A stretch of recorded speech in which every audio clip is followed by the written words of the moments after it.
அன்புக்குரியவர்களே, அஸ்ஸலாமு அலைக்கும்.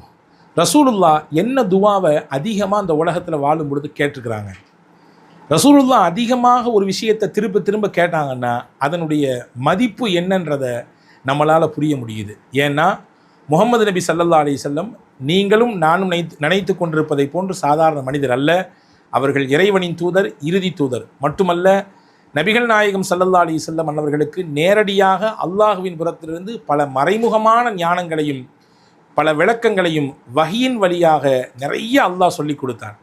அப்படி பெற்றுக்கொண்ட பெருமானா ஸல்லல்லாஹு நிறைய விஷயத்தை அந்த உம்மத்துக்கு சொல்லி கொடுத்துட்டு போனாங்க. ஹஜ்ரத் அனஸ் ரலியல்லாஹு இடத்திலே இந்த ஹதீஸ் நமக்கு பதிவாகிறது, சஹீஹ் முஸ்லிமிலே பதிவாக இருக்கிறது. ரசூலுல்லாஹ் என்ன துவாவை அதிகமாக கேட்டாங்க அப்படிங்கிற செய்தியை அனஸ் ரலியல்லாஹு சொல்கிறாங்க. இந்த காணொளியில் அதை தான் நான் உங்களுக்கு பகிர்ந்து கொள்ளப் போகிறேன்.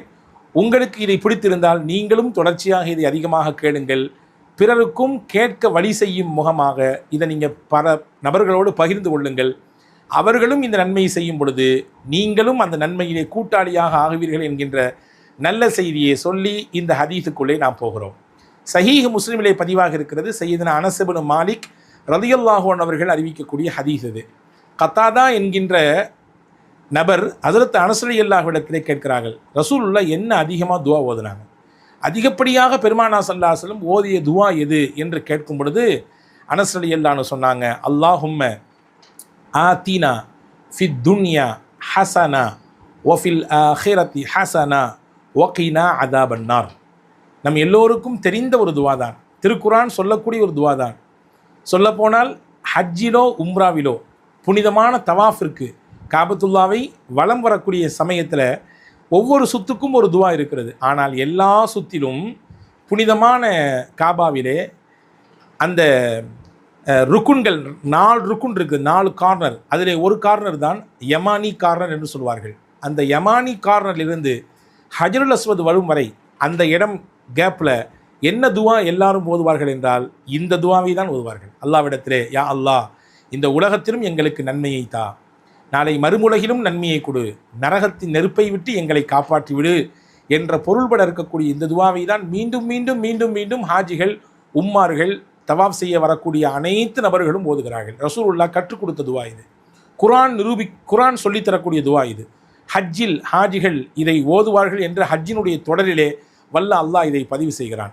அன்பர்களே, இந்த ஹதீஸை ஹஜ்ரத் அனஸ் ரலியல்லாஹு சொல்லிட்டு எந்த நேரமெல்லாம் துவா செய்வதற்கு வாய்ப்பு கிடைக்கிறதோ அப்பொழுதெல்லாம் பெருமானார் இந்த துவாவை ஓதாமல் விடுவதே கிடையாது.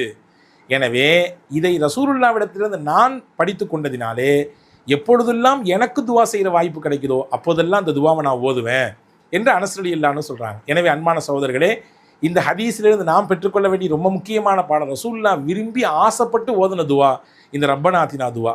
இந்த துவா ஏதோ எல்லா இடங்கள்லையும் ஓதுறாங்களே அப்படின்னு கடந்து போயிடாம இனி நாமளும் இதை அதிகமாக ஓத வேண்டும்.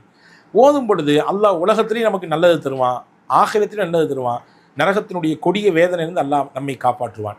உலகத்தின் நன்மை என்றால் என்ன என்பதை குறித்து அறிஞர் பெருமக்கள் குரானினுடைய வசனமாக இருக்கக்கூடிய ஒரு வசனத்திலே அல்லாஹ் அந்த துவாவை சொல்வதனாலே அந்த வசனத்துக்கு விரிவுரை தரும் பொழுது நிறைய நலவுகளை பட்டியலிடுறாங்க. உலகத்தில் நன்மைன்னா என்னெல்லாம் நன்மை? ஒரு நல்ல மனைவி ஒருவருக்கு கிடைத்தது அல்லாஹ்வுடைய பெரிய கிருபை, நன்மை தான் அது. நல்ல வீடு கிடைச்சது அல்லாஹ்வுடைய நன்மை தான் அது. ஒரு நல்ல வாகனம் அவர் கையிருப்பு இருக்குது, அது உலகத்தினுடைய நன்மைகளில் கட்டுப்பட்டது தான். ஒரு நல்ல வீடு அமைஞ்சு போச்சு அவனுக்கு, அதுவும் அல்லாஹ் அவருக்கு தந்திருக்கக்கூடிய நன்மை தான் அப்படின்னு சொல்லி நிறைய பட்டியலிடுறாங்க. எனவே சுருக்கமாக அல்லாஹ்விடத்திலே நாம் எல்லா நலவுகளையும் உலகத்திலே கேட்க வேண்டும்.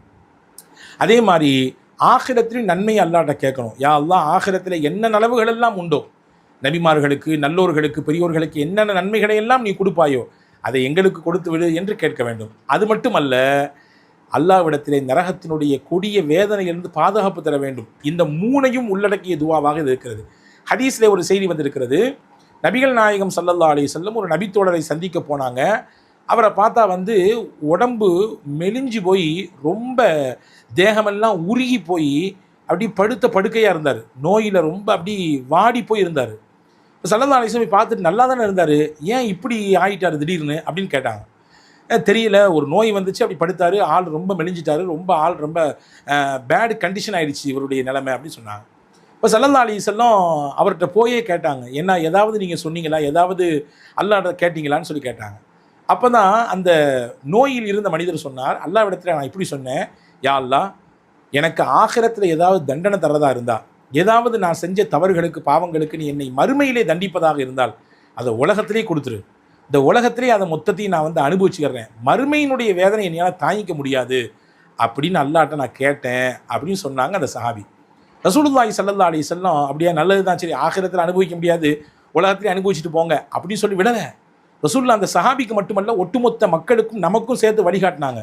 அல்லாஹ்ட்ட இப்படியா கேட்குறது, அல்லாஹ்ட்ட இப்படியா கேட்குறது, மொத்தத்தையும் இப்பவுமே தந்துரு, அந்த வேதனை கஷ்டத்தை எல்லாம் எனக்கு உலகத்திலேயே கொடுத்துரு நான் கேட்குறது, இது நல்ல கேட்கக்கூடிய முறை இல்லையே. நீங்கள் அல்லாஹ்ட்ட இப்படிலாம் கேட்கணும், யா அல்லாஹ் உலகத்திலையும் நன்மையை கொடு, ஆகிரத்திலையும் நன்மையை கொடு, நரக நெருப்பை விட்டு காப்பாற்றுன்னு சொல்லி இந்த துவாவெல்லாம் நீங்கள் கேட்கணும் அப்படின்னு சொல்லி இந்த ரப்பனாத்தினா துவா அந்த சஹாபிக்கு கற்றுக் கொடுத்துட்டு சொன்னாங்க. நம்ம செஞ்ச பாவத்துக்கு தவறுக்கெல்லாம் அல்லாஹ் உலகத்தில் தண்டனை கொடுக்க ஆரம்பித்தா, நம்மளை உலகத்திலே பிடிக்க ஆரம்பித்தா, உலகத்திலேயே மொத்த கணக்கையும் தீர்த்து விடணும்னு சொல்லி அல்லாஹ் நினச்சா நம்மளால் தாங்க முடியுமா? அந்த கஷ்டத்தையெல்லாம் நம்மளால் உள்வாங்கிக்க முடியுமா? அதையெல்லாம் நம்ம வாங்கிட்டு இருக்க முடியுமா அப்படின்னு ஸல்லல்லாஹு அலைஹி வஸல்லம் கேட்டதாக ஒரு ஹதீஸ் இருக்கிறது. எனவே நோயாளிகளாக படுத்திருக்கக்கூடிய நபர்களும் கூட இந்த துவாவை அதிகமாக ஓதலாம். நெருக்கடிகளிலே சிக்கி தவிக்கக்கூடிய, பல்வேறு விதமான சூழ்ச்சிகளிலே சோதனைகளிலே மாட்டிக்கொண்டிருப்பவர்கள் கூட அல்லாஹ்விடத்தில் இந்த துவாவை சொல்லி கேட்கலாம். எனவே தான் அனஸ் ரலியல்லாஹு சொல்கிறாங்க, எப்பொழுதெல்லாம் துவா செய்ய வாய்ப்பு கிடைக்கிறதோ அந்த நேரத்திலலாம் நான் அந்த துவாவை அதிகமாக ஓதுவேன், ஏன்னா ரசூலுல்லாஹ்ட்ட நான் ஓதி கேட்டிருக்கேன் அப்படின்னு சொன்னாங்க அனஸ் இப்னு மாலிக் ரலியல்லாஹு. எனவே அன்பான சகோதரர்களே, இந்த துவாவை நாம் அதிகப்படியாக நம்முடைய வாழ்க்கையிலே எப்பொழுதெல்லாம் கையேந்துகிறோமோ அந்த நேரத்தில் மறந்து விடாமல் இதையும் கேட்டு விடுங்கள். நாம் எல்லோருக்கும் அல்லாஹ் இந்த துவாவை அதிகமாக ஓதுவதற்கான வாய்ப்பை வழங்குவானாக. வஸ்ஸலாம். அஸ்ஸலாமு அலைக்கும்.